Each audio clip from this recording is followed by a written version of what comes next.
चलिए हम ये देख लेते हैं कि अगर आप लोगों का नो कांटेक्ट है और आप लोगों के बीच में थर्ड पार्टी है, मतलब कि आपके पर्सन ने किसी से शादी कर ली है, ठीक है, और आप लोगों का नो कांटेक्ट है, तो आपको वेट करना चाहिए या मूव ऑन करना चाहिए।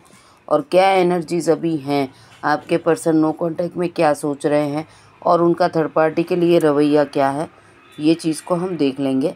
ठीक है, तो थर्ड पार्टी कोई भी हो सकती है, ठीक है, पर ज़्यादातर मैं ये रीडिंग उन लोगों के ही लिए कर रही हूँ कि जिनके पार्टनर ने आपको छोड़ के किसी के साथ शादी कर ली है।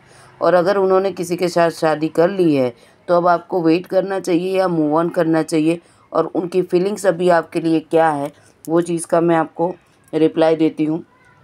ये 72 घंटे की एनर्जी है, ठीक है।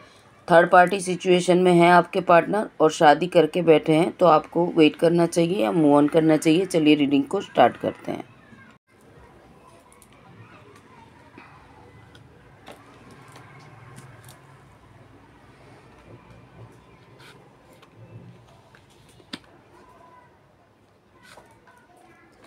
देखिए यहाँ पे जो कार्ड आया है, सबसे पहले आपकी एनर्जी की बात आई है, तो यहाँ पे भी स्वॉर्ड कार्ड है, यहाँ पे भी स्वॉर्ड कार्ड है। आपका ऐसा है कि आपने ना नो कांटेक्ट में जाने के बाद या उन्होंने आपसे फ्रॉड किया या दगा किया या किसी से शादी कर ली, उसके बाद भी हमेशा आपने न्यूट्रल रह के काम किया। आपने हमेशा फोकस रह के काम किया, आपने उन्हीं के ऊपर ध्यान दिया। ठीक है, हो सकता है कि आप बातचीत भले ही ना कर रहे हो, पर आप ऑनलाइन उनको कहीं ना कहीं देख रहे हैं या किसी भी तरीके से आप उनकी कुछ ना कुछ इन्फॉर्मेशन लेते रहते हैं। और जहाँ पे आपके पार्टनर की बात है, वो अभी भी कंफ्यूज है, मतलब कि थर्ड पार्टी के साथ में रिश्ता जोड़ने के बाद भी वो भी आपको बुला नहीं पाए हैं।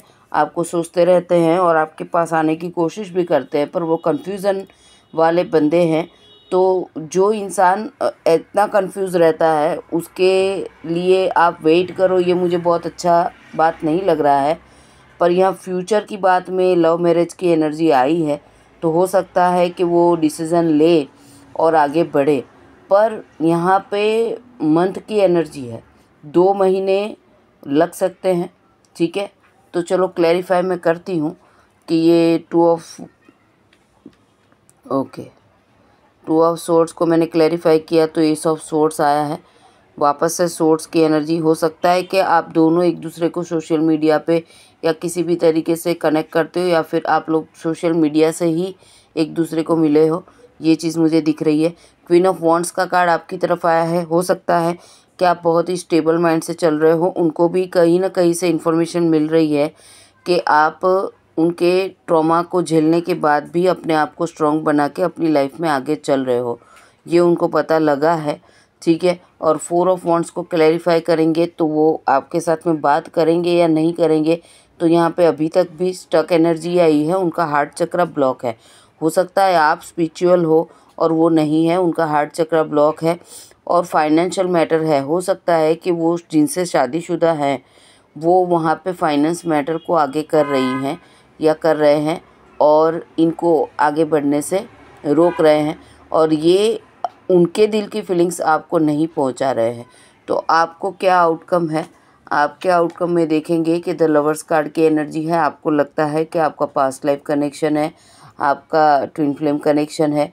तो यहाँ पे ये चीज़ें निकल के आ गई हैं कि एक्चुअली में अगर आप स्पिरिचुअल हैं तो डिवाइन आपके रिश्ते के अंदर काम कर रहा है, पर आप जितना अपने रिश्ते को समझ पा रहे हैं उतना आपके पर्सन जो है वो दूसरे के साथ शादी करने के बाद भी अभी भी उतना स्पिरिचुअल नहीं हुए हैं और रिश्ते को अभी भी समझ नहीं पा रहे हैं कि आपके रिश्ते के अंदर डिवाइन गाइडेंस है।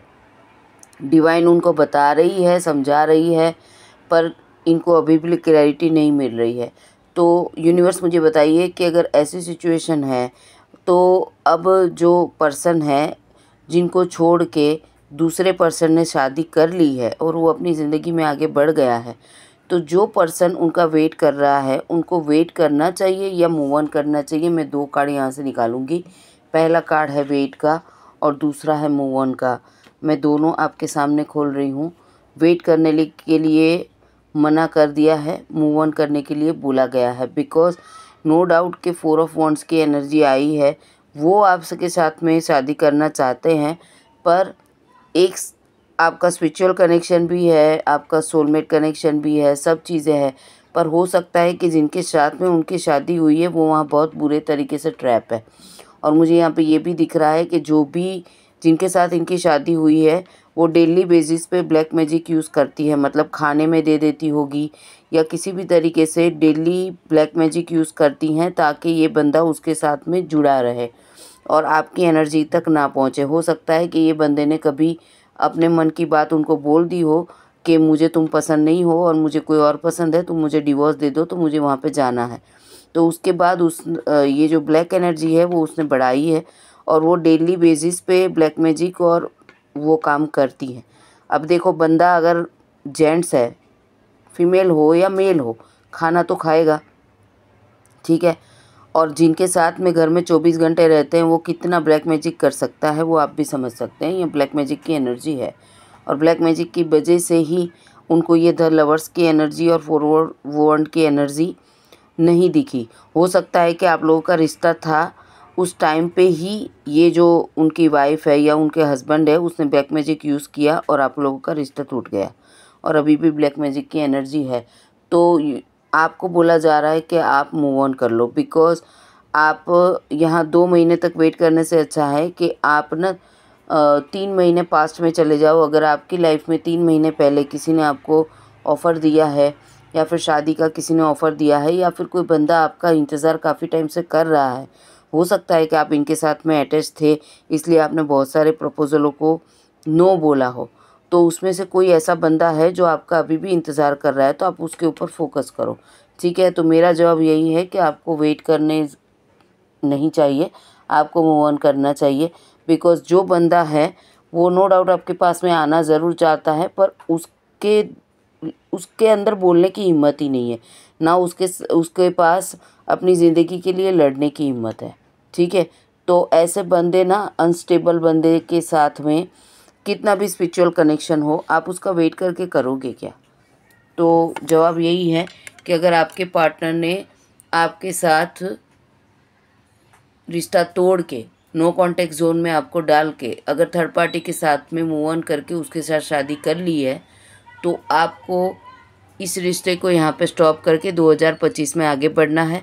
अगर किसी ने आपको पास्ट में ऑफ़र दिया था और वो आपका वेट कर रहा है, तो आपको उसको चांस देना चाहिए, बिकॉज़ यहाँ पे मुझे ये जो बंदा है बहुत कन्फ्यूज़न मोड में लग रहा है। बिकॉज़ देखो, यहाँ पे 2 ऑफ स्वॉर्ड्स है, अभी भी इतना झेलने के बाद भी वो वहाँ पे खुश नहीं है, ट्रैप है, घर उसके लिए जेल के जैसा है, बराबर पूरी वॉच रखी जाती है उसके ऊपर, उसका जीना मरना हराम हो चुका है, फिर भी वो अभी भी बात नहीं करना चाहता आपके साथ में, अपनी बातें बताना नहीं चाहता, अपने प्रॉब्लम्स बताना नहीं चाहता, अभी भी दिमाग में पॉजिटिव नेगेटिव थॉट्स को लेके बैठा है, अभी भी अपने पैसे बचाने की कोशिश कर रहा है। उसको ये नहीं है कि मैं इसमें से निकलने के लिए जो पैसा देना पड़े दे दूँ, क्योंकि सीधी सी बात है कि अभी ये कलयुग है, कोई ऐसे तो आपको छोड़ेगा नहीं। अब ये पत्नी है या पति है, पैसे की मैटर तो कहीं ना कहीं है, ठीक है।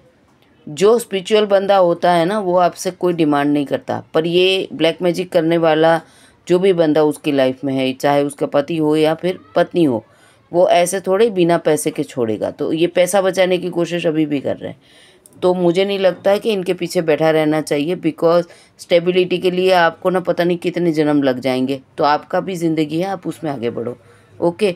अगर मेरा चैनल आपको पसंद है, सब्सक्राइब करो, छोटे वीडियो भी आते हैं। पर्सनल रीडिंग करवानी है, डिस्क्रिप्शन में नंबर है, आप वहाँ पे मेरा कॉन्टैक्ट कर सकते हैं। ओम शिव शक्ति, राधे राधे।